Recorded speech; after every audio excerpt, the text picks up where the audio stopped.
And so what is up with the Federal Reserve lately as they approach the end of their 100-year charter, as somehow they're going to sell us on 100 more years of their pure tyranny? Well, the Fed is writing sweeping rules from behind closed doors.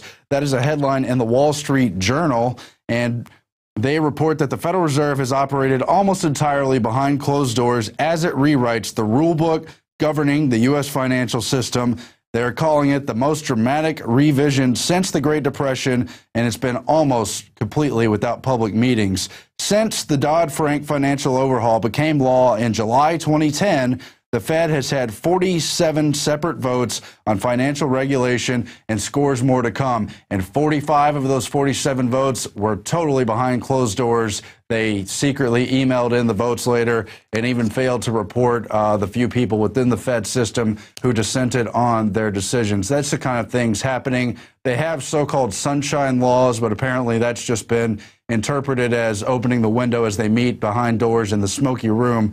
Someone really had better shine a gigantic light on the Fed. Look what came out from the partial audit that they finally got after decades of hammering home this issue, after Ron Paul fought his entire career in Congress to try to bring this up to audit the Fed fully. They found that they were lending to all the familiar big banks.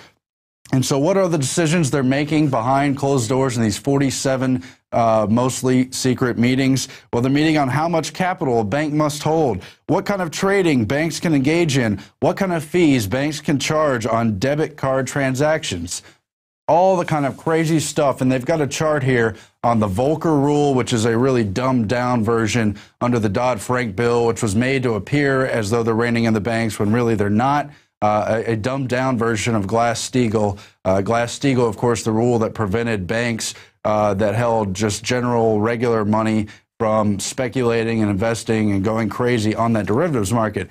The other set of meetings were all on derivatives. And who had the most meetings in both cases? It was J.P. Morgan Chase, Bank of America, Deutsche Bank, and Goldman Sachs, of course, up there as well, along with the other familiars, Barclays and Morgan Stanley. Why J.P. Morgan Chase at 16 meetings for the Volcker rule? Why J.P. Morgan Chase at 14 meetings for the Volcker rule? Well, you guessed it, because Jamie Dimon is the #1 person on the Federal Reserve Board of Directors, and he's the current CEO of J.P. Morgan Chase, the Rockefeller and Rothschild-owned bank. That's right, J.P. Morgan was just a front man for the Rothschilds. The Rockefellers merged their Chase banking operations some years ago into that super mega bank, which has more than $90 trillion in derivatives, and that's a huge, huge issue. Of course, they're meeting on it. So Jamie Dimon is on the board of the Federal Reserve. We've got it right here. In fact, the board has 3 classes. He's a Class A member. Other vultures in that class of board of directors include Richard L. Carrion. No, I'm not making up the name. He's carrion eater, a little vulture. And then they have people represented to represent the public, elected and appointed to represent the public. People like the chairman of Macy's and other big institutions, Silver Lake, the big tech institution.